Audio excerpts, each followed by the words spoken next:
Good evening, ladies and gentlemen, and welcome to another episode of America in Black and White. Tonight, we have a very special guest who's going to give us a lot of insight and focus on education within our underserved communities. We're going to be talking about some mentorship, and we're also going to be talking about leadership. So our guest tonight is Dr. Moses McKenzie Jr. Let me tell you a little bit about Dr. McKenzie. He currently serves as vice principal at PS 26 in Paterson, New Jersey. And one of his branding statements is, in order to be successful, you must plan to execute the plan. One of two outstanding professional accomplishments with measurable results for Dr. McKenzie. One of them is he was able to move the most dangerous building in the Paterson Public Schools to safe status. He was also able to move his previous school from comprehensive status in the state of New Jersey. One of two personal details to describe his personality is he is inspirational and motivate others around him to succeed in life no matter what comes. Ladies and gentlemen, I'd like to introduce you all to Dr. Moses McKenzie.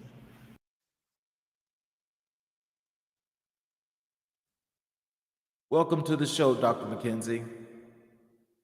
So good to be here. I'm excited. Such a blessing. And so I am looking forward to having a great conversation. Yes, sir. We definitely appreciate you coming to the show. And one of the good things that really was exciting to have you on the show is you're a rarity, and that is one of few Black men that are in the public school system, where kids that look like you can see someone that's an inspiration to them. Right. So true. Thank you. With the intro and the bio that I gave, is there anything else that you'd like to add to it that you feel like our audience need to know? Anything else? Well, I am just a man born and raised in the city of Patterson, born and raised on a street they call Straight Street, where my dad had a little store called McKenzie Sweet Shop. That's where I grew up. We had a little storefront there. I am the son of a pastor, Dr. Moses McKenzie Sr., and the son to a elder, Verlene McKenzie as well, the oldest of three. And my father, newly engaged. I'm thankful that I am able to, come onto this platform and share my story. What's going on in the world of education. I have 24 years of experience as an administrator, as a vice principal, a principal, and an athletic director. So I pretty much have gone up and down the scale of, from elementary school to middle school to high school, down back in elementary and middle school. Well, I want to congratulate you on your engagement, and also for all the successes that you've had up to this point in your career. Thank you so much. I truly appreciate it. Well, let's get right into Go. these wonderful things here, so you can drop some of these wonderful golden nuggets for our audience. Yes. When we talk about education, can you tell us this? What do you believe are the most critical challenges facing education today? I believe one of the most critical challenges is shortage of teachers. The short of, there since the pandemic, the numbers have shown that a lot of our teachers, those who have been in the system for, let's say, maybe over 20 years, are now retiring. We have a young generation, a young group of inspired teachers who are coming along right now. And, the state of education, they don't really want, do they want to be a part of the educational system? It is a great field because not only is the pension is pretty good, but you have to look at, you're changing the mindset of individuals, of young folks. And so I think the shortage of staff is really hindering the field of education. And then you have to look at funding. Do we have enough funding to pay teachers? Do we have enough funding to make sure that our students have the big thing now is technology. So do we have the funding in our school budgets in order to make sure that every student has a Chromebook, every teacher has a Chromebook, our students, when they are home and they are not in school with the Wi-Fi, to get free Wi-Fi, are they able to get online through Wi-Fi? So that's another big issue. So shortage of teachers and funding is very, very critical right now and hindering education. And then you have to find So, qualified teachers as well. You just can't jump into education and say, hey, I want to be a teacher.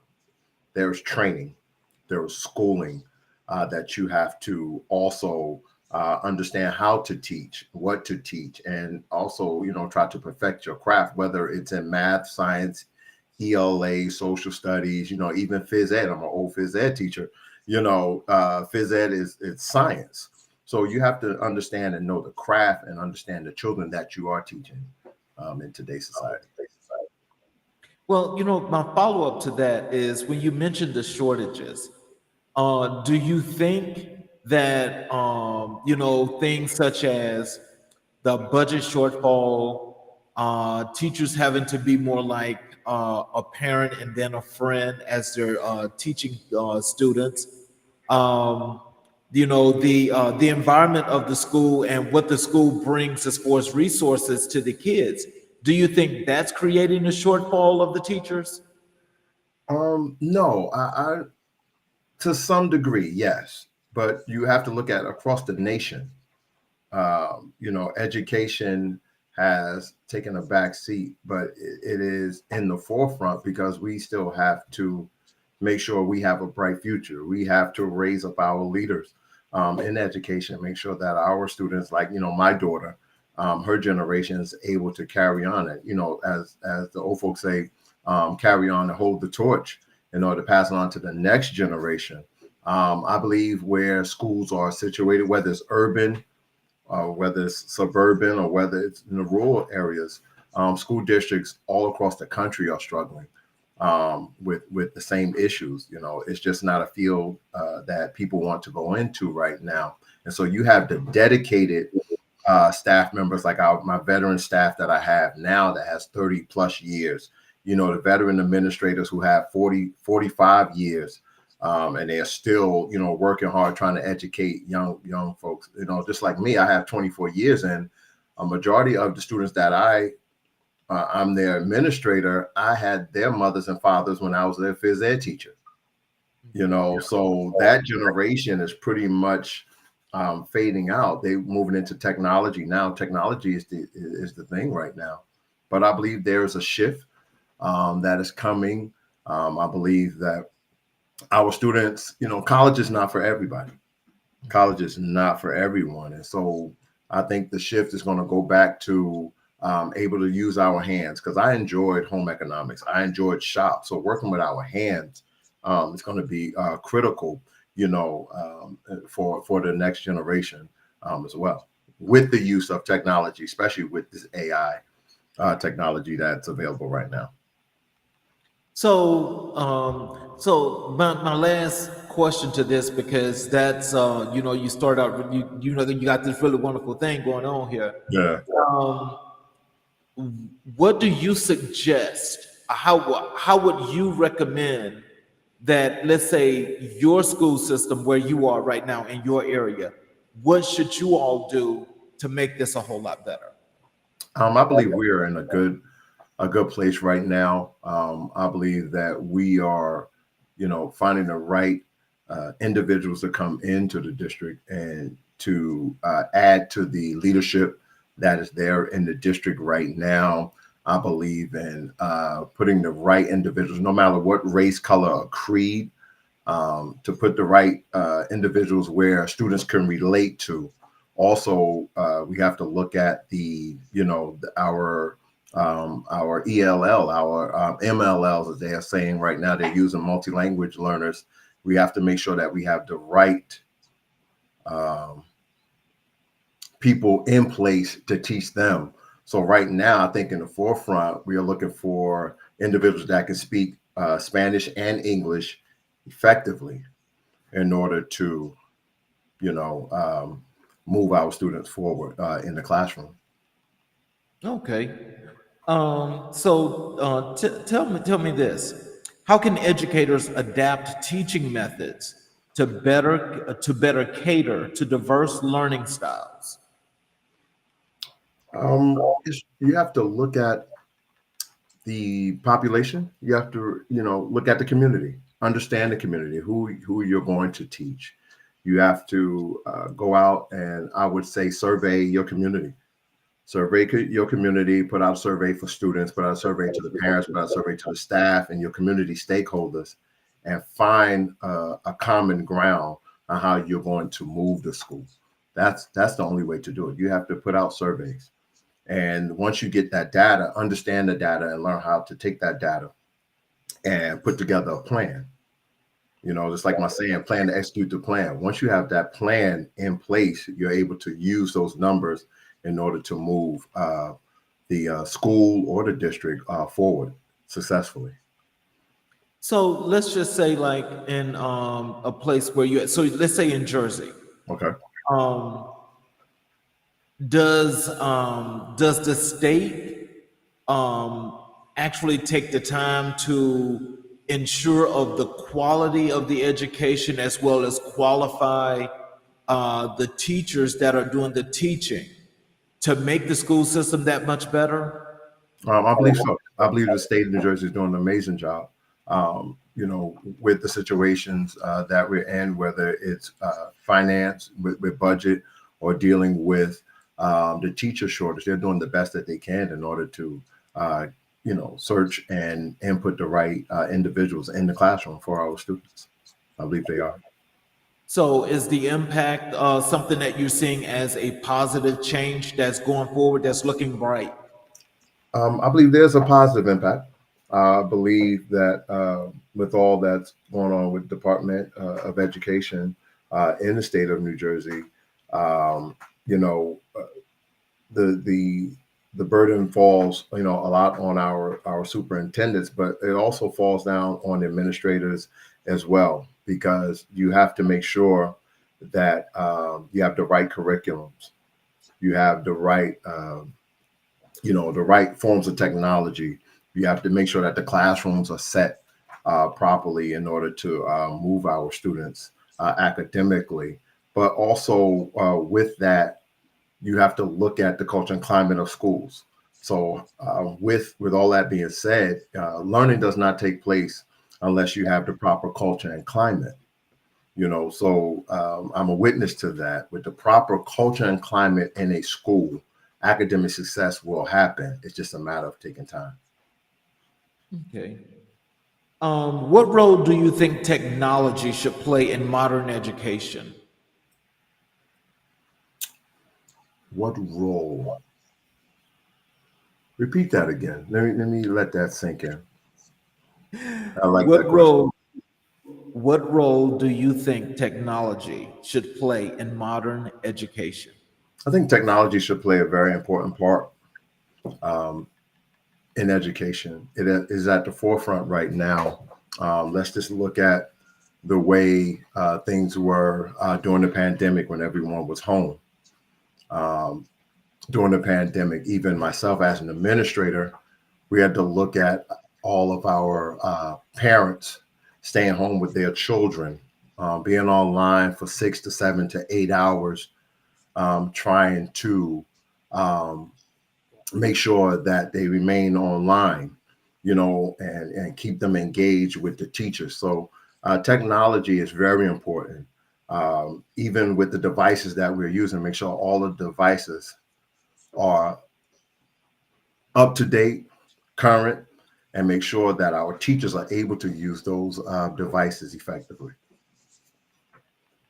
So with you know, with times changing and everything is moving to the technical age, is it feasible to say that you guys, especially in your school system, that with everything going technical, you guys are still using a paper system as a backup? Well, I'm old school. I believe in paper, pen, and textbooks. We can never get away from that. But paper and pen and textbooks and technology should be able to work together, because what's in books now is digital. It's digital right now. And the only thing students have to do right now is basically go online and Google everything, and bang, you have everything there. But if students are not able to receive technology or afford the proper technology or have the proper technology at home, paper, pen, is definitely the key to make sure that it's implemented in the schools. Textbooks is still very important because our students have to learn how to read when they are in the classrooms. They still have to learn how to read. In order to be successful, you have to read. In order to do math, you have to read. How can schools foster a more inclusive and equitable learning environment? I believe they're able to do that through proper planning, uh, seeking individuals who really care and understand students, who want to teach, who care about the profession. You have to look at the the skill set that the individual is going to bring to the classroom. Whether they have the degrees. You can have all the degrees in the world, but if you're not able to withstand the things that come um, to teaching and educating today's youth, you can never be successful. So I believe that you have to look at the equity pieces and make sure that we have Black and brown educators in front of our students, that we are able to communicate and address all of the languages um, that our students come with. We Pattersons, we are a melting pot. Of over, I believe, over 26 or 27, different languages. So we have to put the proper people in place, or seek the proper people who are willing to go the extra mile in order to teach our children. So, what does that planning process look like? Well, I'm just an administrator, but I pretty much have somewhat of an idea of what that process looks like. Is basically having workshops, not only workshops, but having job fairs, looking at resumes and looking at people's background and what they bring, whether they are coming from an Ivy League school, whether they're coming from Montclair. I came from Montclair State. I graduated from Montclair State in my undergrad. And so we have to look at those individuals who basically bring something different to the table. Someone who's passionate about individuals who are passionate about children. Well, going to this next question here, I think this is going to be a really loaded question for you. Okay. Um, what strategies do you recommend for promoting lifelong learning among students with educators alike? Wow, that's a great question. What strategies? Let me get the first part of that question. What strategies? What strategies do you recommend for promoting lifelong learning among students and educators alike? I believe in forming a collaboration with parents. As the old saying goes, charity begins at home. I really believe that charity begins at home. So fostering a professional working relationship with teachers, community stakeholders, and administrative staff. And once you come up with that plan, you're able to, um, foster learning, being able to understand how children learn. A majority of our children are auditory and visual learners. Okay, so when you're looking at an auditory and visual learner, when you have that teacher in the classroom, we need that insight from the parents, not just when something bad goes, happens in the classroom, but we need to understand, when we had that conversation at back to school night or report card night, what is it that's happening at home? How can I help and understand your child in order to teach them in the classroom? And as administrators, we have to, sit with the team and basically make sure that we follow some of those tips in order to move our children, because education should be stimulating to the eyes. When you come into a clean building, clean classroom, I know some staff members use music, which is very universal right now. Whenever, most students come to my office or a parent come into my office, I'm always playing music. And so what you do is you're able to keep your tone and conversation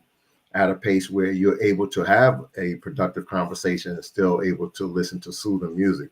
That's a thing that really works with, teachers. So teachers use that to keep students pretty much engaged and pretty much calm while going through the lesson. And so that's what I think you will have to do.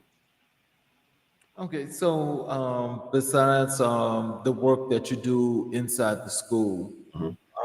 are you doing any other work to promote education in your community? Well, yes, I am a member. I am a brother of the Omega Psi Phi Fraternity Incorporated in the city of Patterson. I pledged in '01, spring '01. Um, we've been serving the community. We are known as the Patterson Qs. We've been serving the community since 1951. And what we have done is basically we have a mentoring program. So I'm able to mentor several young men, not only from my school, but from School 20, my previous school, and students in the community. And we've even opened it up to our high school students. And me and my fraternity brothers, I'm just a part of it, but our leader, Brother Hamilton, we've put this group of men together and able to bring these young men together twice a month and mentor them. It is the most gratifying situation I've ever dreamed of, because now we're trying to foster healthy Black and brown men, young boys, and turn them into men where they are able to give back and come and serve their community. When I was a kid playing sports, all of my coaches were Omega men, all of my coaches. So my father entrusted them to basically, when he wasn't around and he was in church, to mentor me as well while I was playing sports. From elementary school on through high school and through college, he was able to say, you know what, this is my son. Mentor my son and my younger brother, and now we are giving back, and it feels good to be a part of this illustrious fraternity, because our young boys really look forward to it, and we are able to not only share knowledge. Majority of our chapter brothers are in law enforcement. They are also in they're lawyers. We have a couple of policemen, we have firemen, we have educators. So we're all up and down the spectrum, and able to continue to mentor our young boys. So, what is the impact, and how does that make you feel about the mentoring that you guys are doing within your community to help these young men become men? I think the impact is great. The impact is very important because we have connected not only with the community, we've connected with a lot of the parents. I believe the parents have really asked for the mentoring as well. We have some of our mothers who are single parents come in and be a part of our mega team meetings.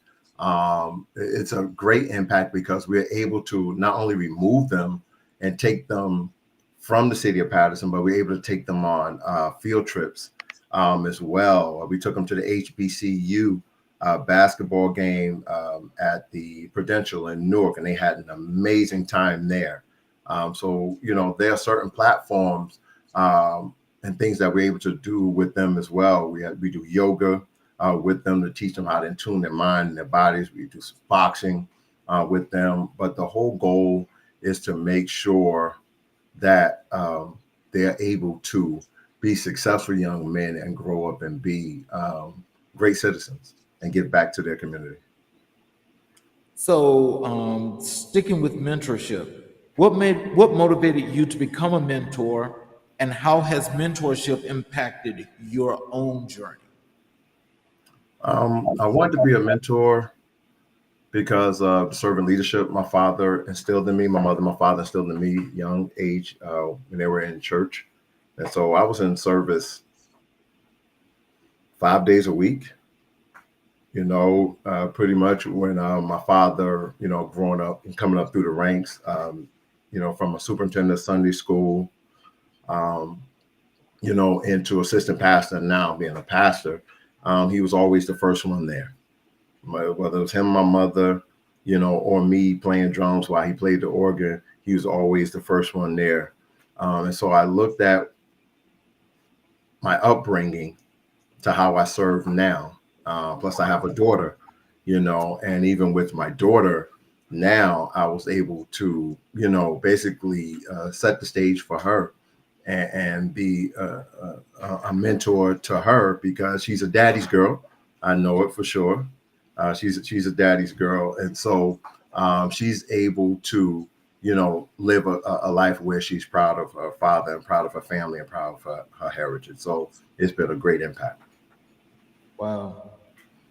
How do you define the difference between mentorship and coaching? Mentorship.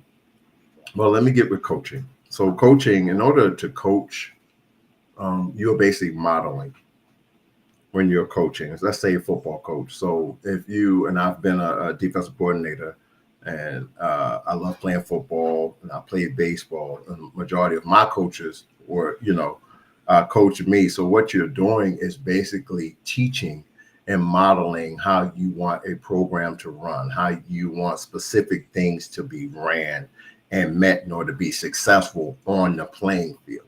Let's just say coaching in academics, even coaching in academics as an administrator in the school, I have to model expectations. That is coaching. So if I have a staff member who has let's say poor classroom management, it is my job to go into that classroom and model and coach that staff member up to the expectations of the administrative staff and what the district is looking for. Now, when it comes to mentoring is a platform where we are taking real life scenarios, real life situations, and basically try to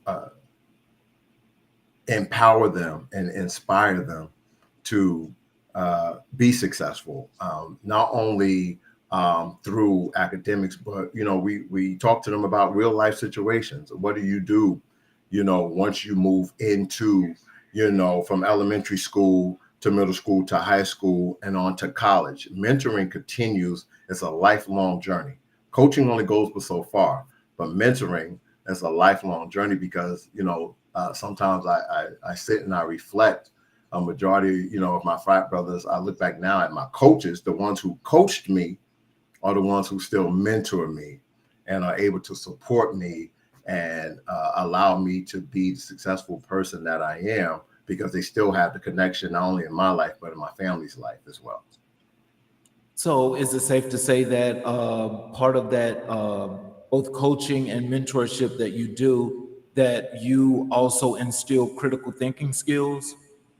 Yes, critical thinking, we often tell our students, even as adults, we have to think before we act.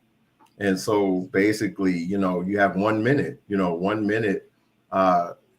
You can't say sorry if you stand in front of a judge. You can't say, I didn't mean to do that. You just can't. And so you have to sometimes take a step back and breathe. And whatever the situation is, pull yourself back, gather your thoughts, and basically be able to make the right decision, no matter the situation. It's personal, health related, has to deal with the school. You have to look at that situation at that time and say, what is the best strategy for me to handle the situation? What advice would you give to someone seeking a mentor? The advice I would give is seek a mentor, someone you trust. Trust is very key. Seek someone who understands your drive, understands your why. Seek someone who understands your why. I have several mentors. I know she's probably watching now, Dr. Biggs. She's been an inspiration to me since I was a young administrator. Seek someone who sees a promise in you. Seek someone who is going to be there through the good and through the bad. Seek someone that you're able not only to share um, professional thoughts and conversations with, but someone who understands your personal life, understands your family as well, because it all ties in together. Mentoring is a lifelong skill. Mentoring lasts forever. And so seek someone that you really trust, someone you believe in, someone that is always going to be honest with you. Honesty is the best key. Can you share a memorable mentorship experience from your own career? Mentoring experience. Probably one of my best mentoring experiences when I was at a certain school in Patterson Public Schools. And my mentor, who's still my mentor, Dr. Biggs, she pulled me to the side, and I was struggling with trying to find my why. I was doing all of the discipline, stressing out parents and, doing all of, putting out all the fires in the school. And she looked at me and she said, "You're better than this." She said, "There's more to you. You have to understand, why are you here? You're not just here to do just discipline. There's an academic piece to your leadership. Who does Moses McKenzie want to be?" And when she said that to me, I could hear my mother in my ear as well. And she became like a mother figure to me. And from that day on, I understood my why. I understood that I am going to be in front of these children and these staff members, whether they look like me or not, and they're going to be able to follow someone who is positive and be able to be successful. How can organizations create a culture that encourages and supports mentorship relationships? I think organizations can support through having meetings, conferences with community stakeholders, getting in the community. You have to understand your community. One of the key aspects of being a successful administrator is understanding the community. So if you understand the community, organizations that are coming in and want to mentor and want to do programs, find out who's in leadership.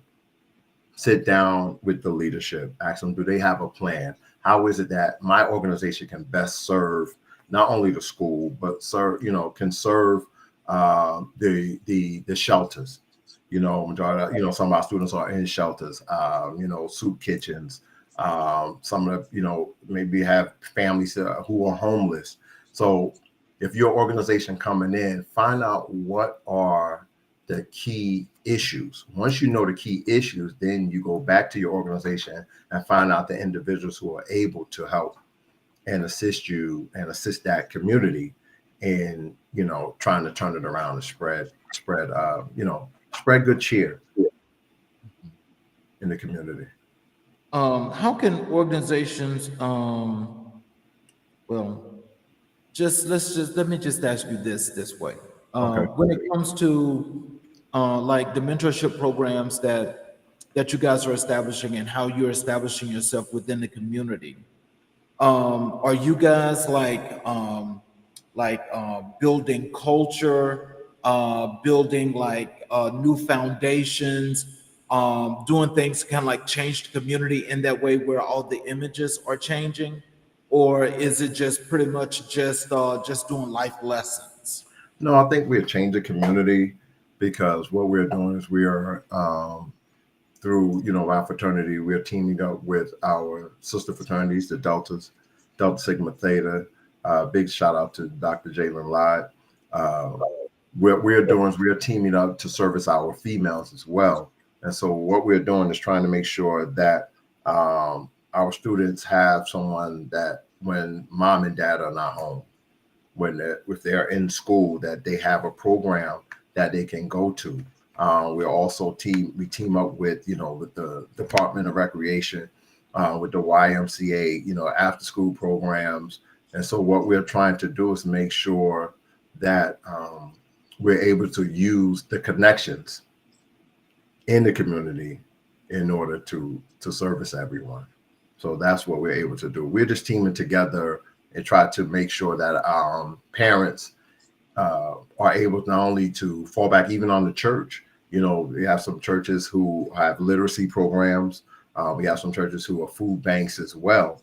And so, through fraternities, sororities, through community service, we're able to create these programs with our Masons and our Elks, our Eastern Stars.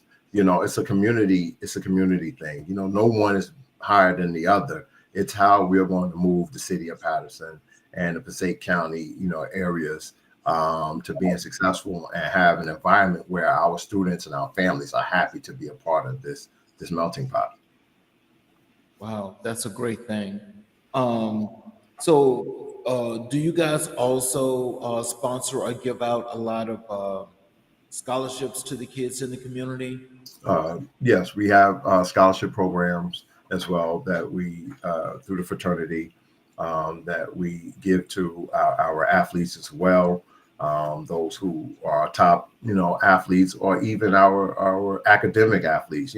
Today's athlete has to be an academic athlete, scholar athlete. That is the key word. It's not just about athletics. Even though the athletic ability will possibly move them into a school, but you have to have the proper academic support as well. So we do have scholarship funds that are given through through fraternities, through sororities, and even through churches in order to help our students to buy books, the small things, to get a little bit of food, care packages, things of that nature that the parents are not able to get. So, have you guys started to implement a program that would help some students go abroad to study? I believe that will come soon. Right now, I think we're just so focused on mentoring. We're moving now into our high school students as well. So with every program or every process, we take steps. So we know we have a good following, a solid base with our elementary and middle school students. And now we're moving into having our third conference next year in the fall with our high school students as well. So now, once we have our high school students, we've already reached not K, grades maybe 5 through 12, who are part of the Omega Teens, who are part of doing community service. Now we're able to use that platform in order to broaden our horizons in the future. Okay. I think of all the things that you mentioned, and I think how this ties together is when you were talking about the leadership part. Can you tell us what qualities do you consider essential for effective leadership? Qualities that are essential for effective leadership: tough skin, gotta have desire. You have to have a calm demeanor.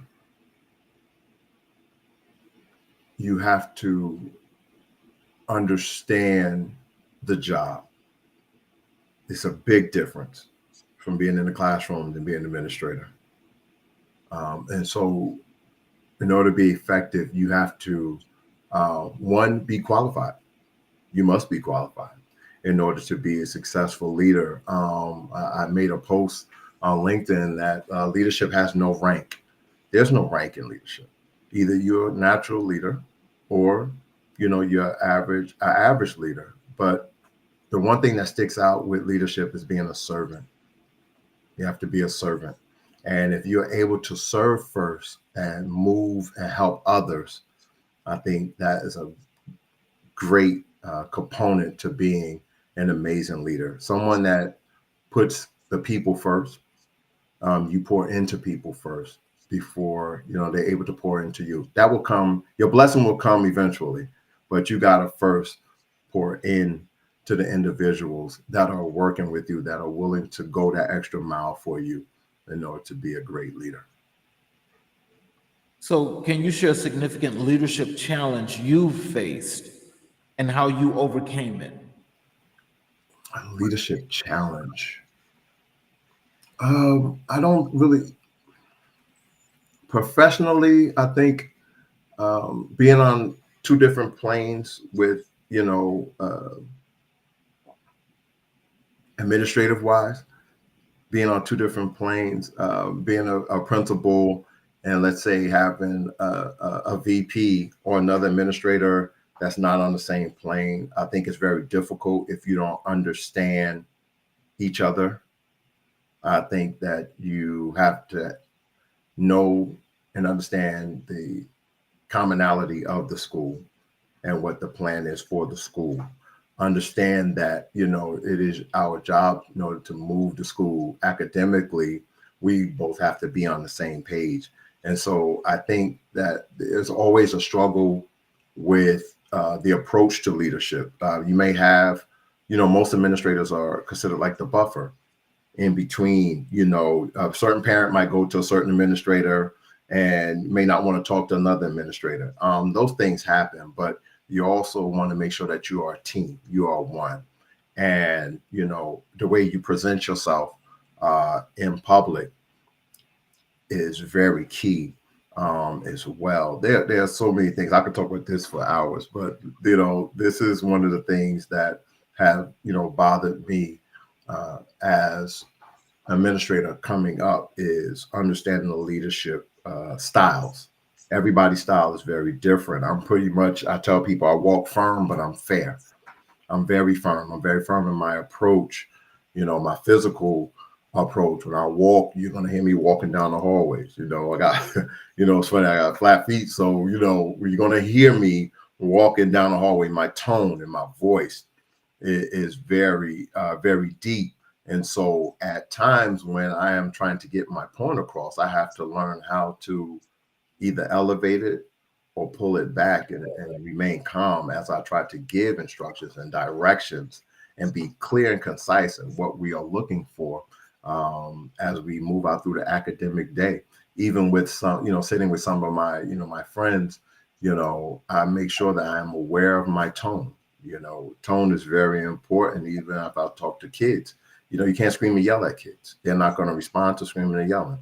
You have to talk to them at a tone where they understand, okay, Dr. McKenzie's not playing, but what else are you going to, how are you going to help me with the situation? And that's what makes me successful, even when I'm talking to parents as well. Do you believe in this old cliche that in order to be a good leader, you must be a good follower? You have to be a follower. You have to be a follower first. But it all depends on who you're following. It all depends on it all depends on who are you, who you're going to follow. At the end of the day, leaders, I think it's the other way around. I think in order for you to be a good leader, you have to be a good listener. You have to listen.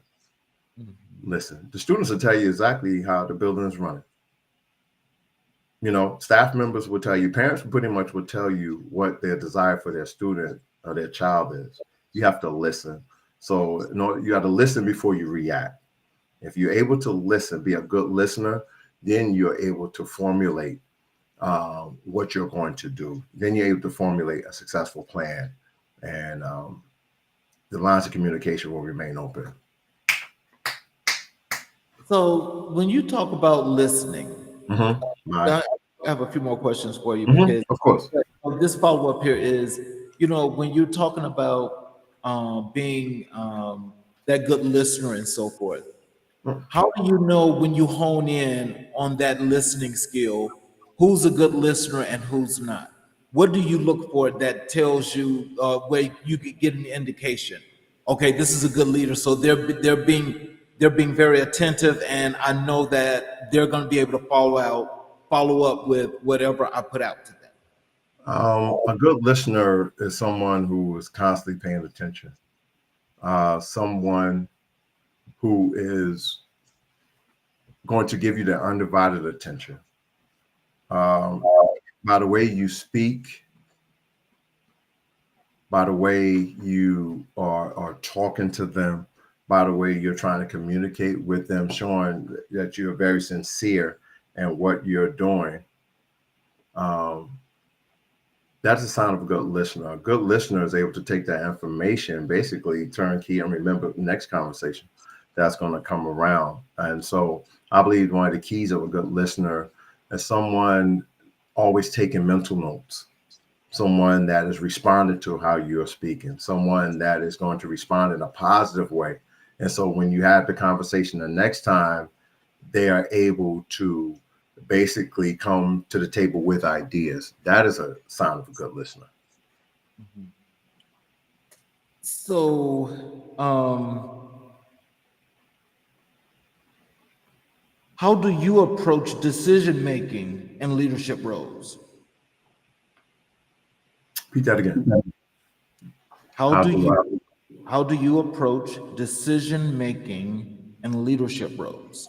I approach decisions from a team concept. I basically look at the situation, outweigh the pros and cons. Look at the situation where who is it going to affect? Whether it's a good decision or a bad decision, it's going to affect someone. But we want to make sure that the decision um, is positive. The decision is made for the best of the student and the family. That's how I'm able to do it. And you got to have a team approach. It's not just about me, but it's about the administrative team, whether it's child study, whether it's the counselor, whether it's the staff member, everybody brings something to the table in order to make the right decision. And so that's how we approach it. So, let's say the relationship with you and your staff, those that are underneath you. Um, do you delegate based on hierarchy or the best people to carry out the task that you give them? Based on the situation, delegate on the person that can best handle the situation. That can best handle the situation. I often say, as an administrator, we wear so many hats.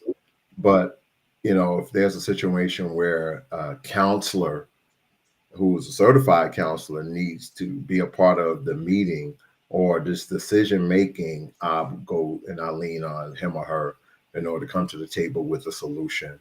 Let's say child study, if we're dealing with SPED students, I'm able to look at what does the psychologist bring to the table or the behaviorists bring to the table in order for us to help with the situation with the student or with a parent, what's going on at home. So it's a team concept for sure. I like that. I like that because I think, once you start team building and you build yourself a pretty good team, then Mhm. that means that you don't really have to worry about doing so much of the work, but just making sure that all the work is done. Right. And you can't micromanage either. You can't Right. micromanage. You give out a task. Listen, are you able to do this task? Can you Right. help me with this task? And it's the way you ask.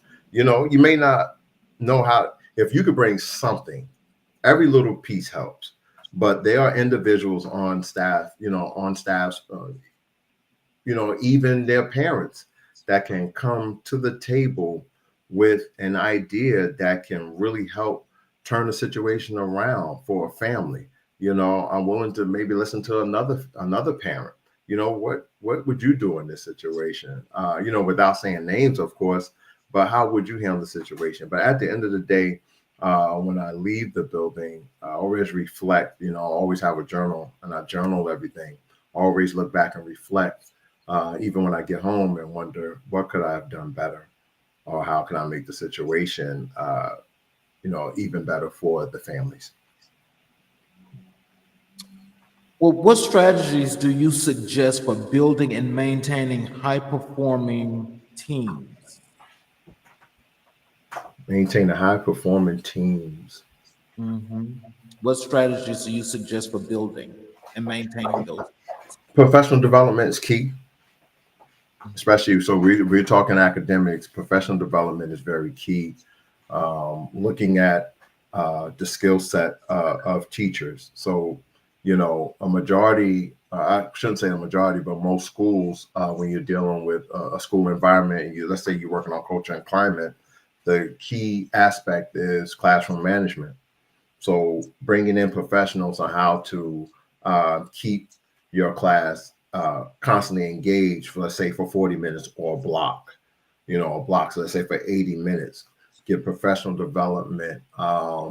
Also having PLCs, common planning time for our teachers in order to sit and, have ideas and create ideas for one another in order to help each other out in the classroom.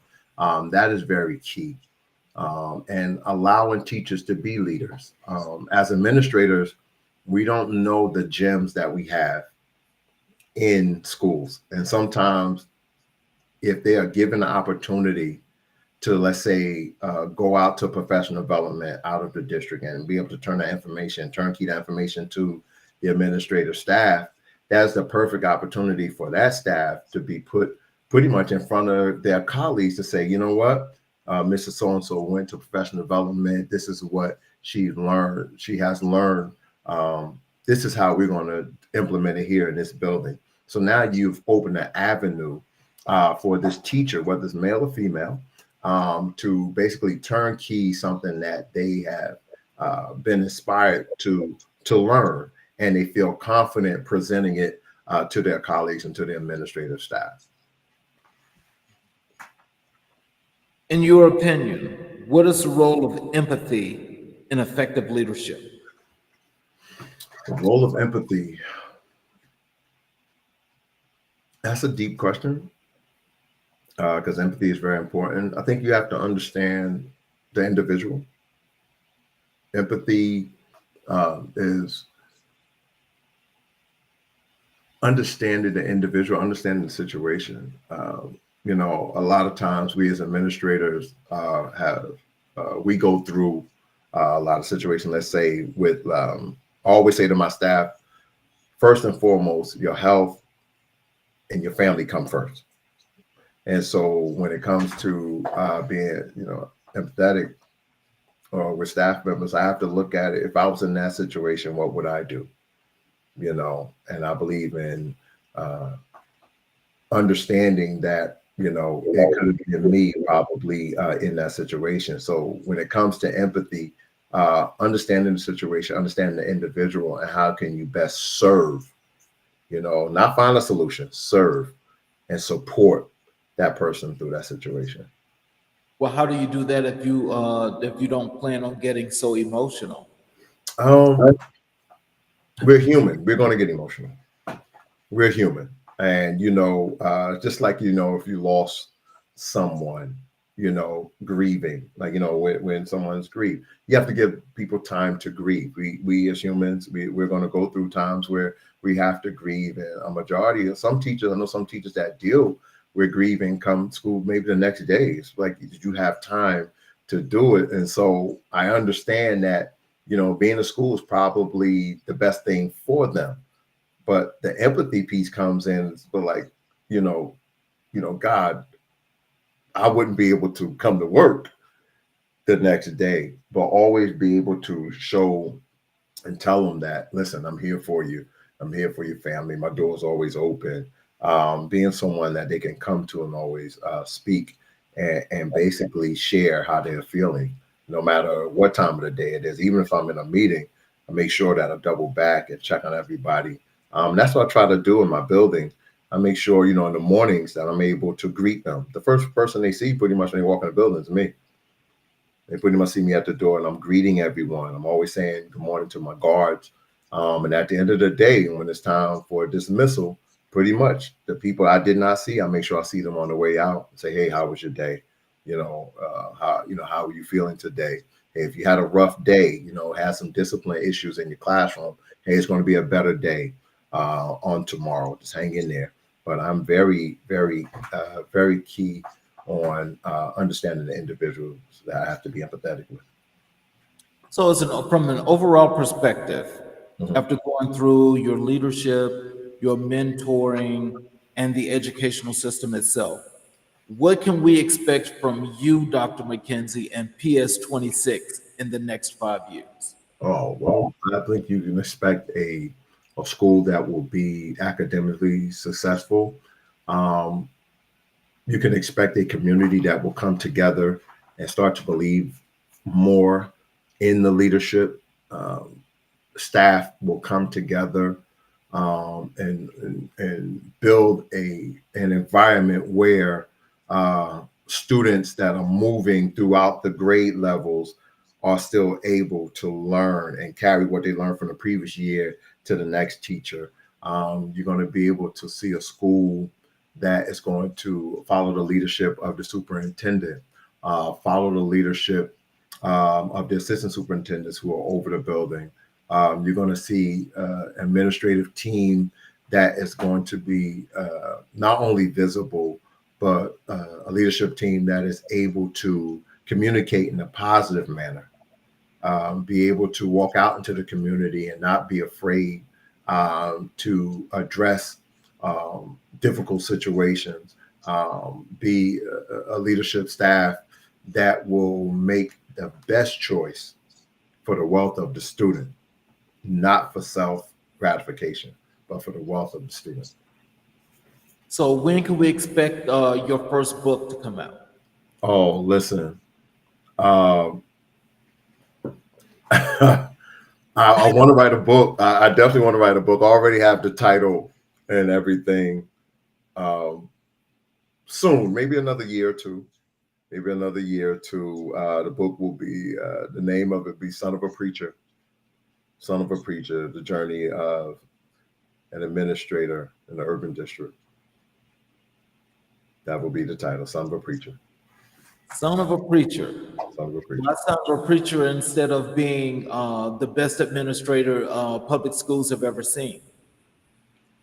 Totally different. I believe as an administrator, and now even before I got my doctorate degree, I believe my skill set.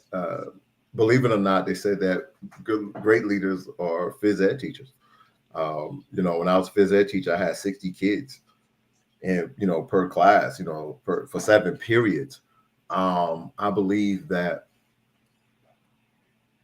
I'm a good administrator. I'm a transformational administrator. I believe that I am a positive role model for our students and for our community. I believe that as a Black man with a doctorate, I've done something and accomplished a feat that a lot of people cannot do or have not finished. But the love and support from my family has thrust me into the leader that I am today.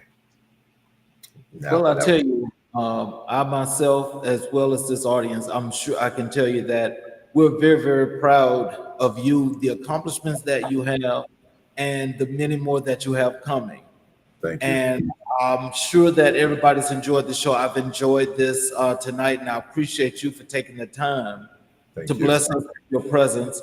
And I hope that there's another appearance for you on the show in the future, Thank you. because it's strong leaders like yourself that help to impact this show and for what that mission is. And the mission of this show is to impact all of those underserved communities, Mhm. for those people that need to have something to look up to, but also see people that look like themselves, Right. that inspires them to build and to move forward. So I want to thank you very, very much, and just hope again, like I said, that you would come back and visit the show again. And Definitely. and I want to thank everybody out there that has watched the show. Ladies and gentlemen, we just had a wonderful, wonderful time here talking with Dr. Moses McKenzie Jr. And I want to thank him and all of you all for watching this show. Thank you. Appreciate it. Yes, sir. And you have a good day, a good Yes, sir. evening, Yes, sir. and blessings to everybody that watch. All right. Thank you all. Thank you.